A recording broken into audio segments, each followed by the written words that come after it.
साथियों, अमेरिका से इस वक्त एक ऐसी खबर सामने आई है जिसने राजनीतिक गलियारों से लेकर अंतर्राष्ट्रीय कूटनीतिक मंचों तक हलचल बढ़ा दी है। अमेरिकी राष्ट्रपति डोनाल्ड ट्रंप के प्रशासन की एक बेहद अहम चेहरा मानी जाने वाली इंटेलिजेंस प्रमुख तुलसी गबार्ड के पद छोड़ने की खबर ने कई सवालों को जन्म दे दिया है। आधिकारिक तौर पर जो वजह सामने आई है वह उनके परिवार से जुड़ी है। उनके अनुसार उनके पति गंभीर बीमारी से जूझ रहे हैं और ऐसे समय में वह अपने परिवार को प्राथमिकता देना चाहती हैं। लेकिन दूसरी तरफ राजनीतिक विश्लेषकों और कई मीडिया रिपोर्ट्स में यह चर्चा भी लगातार चल रही है कि पिछले कुछ समय से ईरान से जुड़े मुद्दों पर प्रशासन के अंदर अलग अलग सोच दिखाई दे रही थी। हालांकि इन रिपोर्ट्स की स्वतंत्र पुष्टि अभी स्पष्ट रूप से सामने नहीं आई है, लेकिन इतना जरूर है कि इस घटनाक्रम ने राजनीतिक हलकों में नई बहस छेड़ दी है। क्योंकि जब किसी सरकार के भीतर शीर्ष स्तर के अधिकारी अचानक चर्चा के केंद्र में आ जाएं, तो स्वाभाविक रूप से सवाल सिर्फ व्यक्ति पर नहीं बल्कि पूरे सिस्टम पर उठने लगते हैं। इसी बीच अमेरिका के अंदर एक और तस्वीर उभरती दिखाई दे रही है। रिपोर्ट्स के मुताबिक बीते कुछ समय में प्रशासनिक स्तर पर कई बदलाव देखने को मिले हैं। कुछ अधिकारियों के पद छोड़ने, कुछ के हटाए जाने और कुछ नए चेहरों के आने को लेकर राजनीतिक विश्लेषक लगातार चर्चा कर रहे हैं। विपक्ष के नेता और आलोचक इस पर सवाल उठा रहे हैं कि क्या प्रशासन के भीतर सब कुछ सामान्य चल रहा है या फिर पर्दे के पीछे नीतिगत मतभेद अधिक गहरे हैं।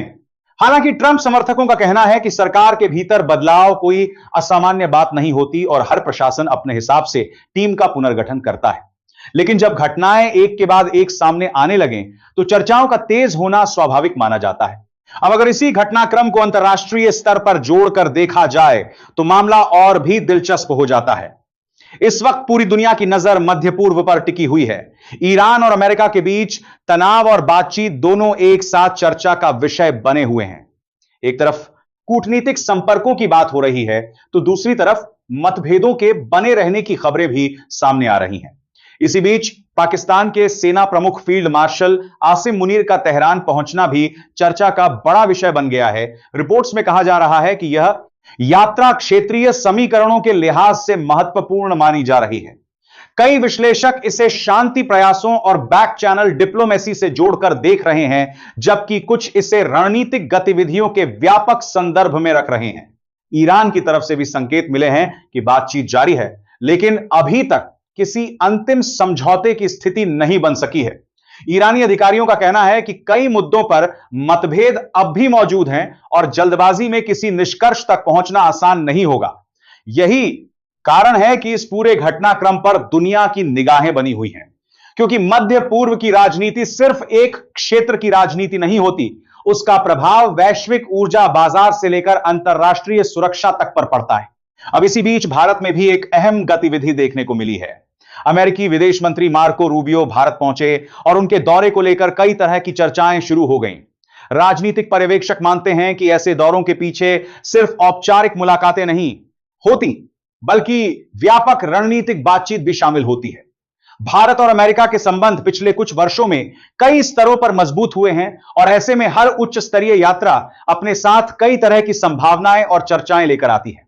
लेकिन अब अगर वापस अमेरिका के घरेलू राजनीतिक माहौल पर नजर डालें तो तस्वीर काफी दिलचस्प दिखाई देती है। रिपोर्ट्स में कहा जा रहा है कि रिपब्लिकन पार्टी के भीतर भी कुछ मुद्दों पर अलग अलग विचार सामने आ रहे हैं। कुछ सांसदों ने कुछ प्रस्तावों और नीतियों पर सवाल उठाए हैं। हालांकि यह कहना कि पूरी पार्टी किसी बड़े विभाजन की स्थिति में पहुंच गई है, अभी जल्दबाजी होगी। लेकिन इतना जरूर कहा जा सकता है कि पार्टी के भीतर अलग अलग स्वर अब पहले की तुलना में अधिक स्पष्ट सुनाई देने लगे हैं।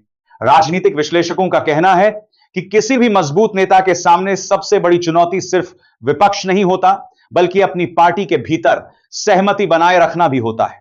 जब तक पार्टी के सभी धड़े एक साथ खड़े रहते हैं, तब तक राजनीतिक ताकत मजबूत दिखाई देती है। लेकिन जैसे ही अलग अलग विचार सामने आने लगते हैं, राजनीतिक समीकरणों में बदलाव की संभावनाएं भी बढ़ने लगती हैं। इस बीच अमेरिकी मीडिया में भी कई तरह की बहसें चल रही हैं। कुछ संपादकीय लेखों में ट्रंप प्रशासन की नीतियों को लेकर सवाल उठाए गए हैं, जबकि समर्थकों का मानना है कि मजबूत फैसलों के बिना बड़े बदलाव संभव नहीं होते।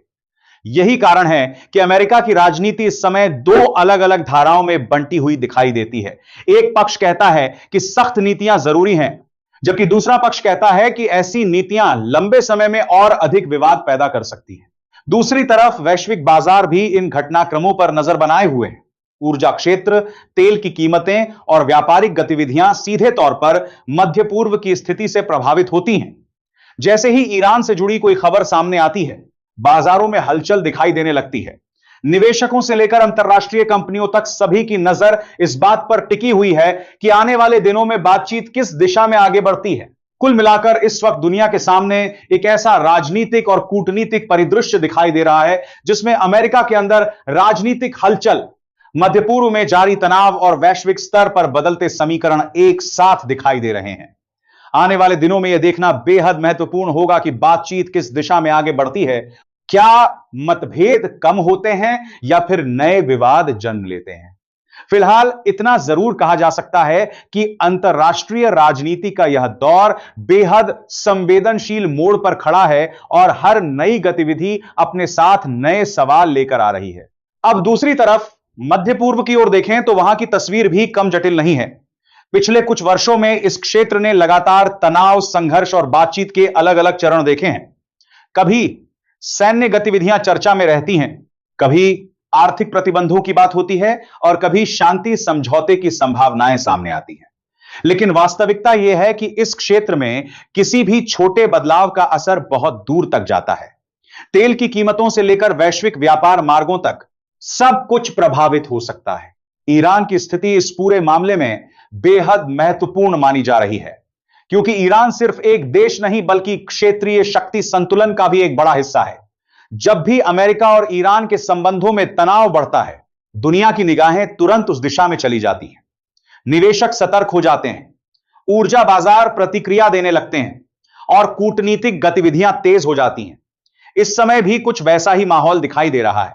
दिलचस्प बात यह भी है कि बातचीत के दरवाजे पूरी तरह बंद नहीं हुए हैं। कई रिपोर्ट्स यह संकेत दे रही हैं कि अलग अलग स्तरों पर संपर्क जारी हैं, लेकिन संपर्क और समझौते के बीच बहुत बड़ा अंतर होता है। बातचीत जारी होना एक बात है और किसी ठोस नतीजे तक पहुंचना दूसरी बात। इसीलिए अभी यह कहना मुश्किल है कि आने वाले दिनों में हालात किस दिशा में जाएंगे। इसी बीच पाकिस्तान की गतिविधियों पर भी नजरें टिकी हुई हैं। पाकिस्तान के सेना प्रमुख की तेहरान यात्रा को लेकर कई तरह के विश्लेषण सामने आ रहे हैं।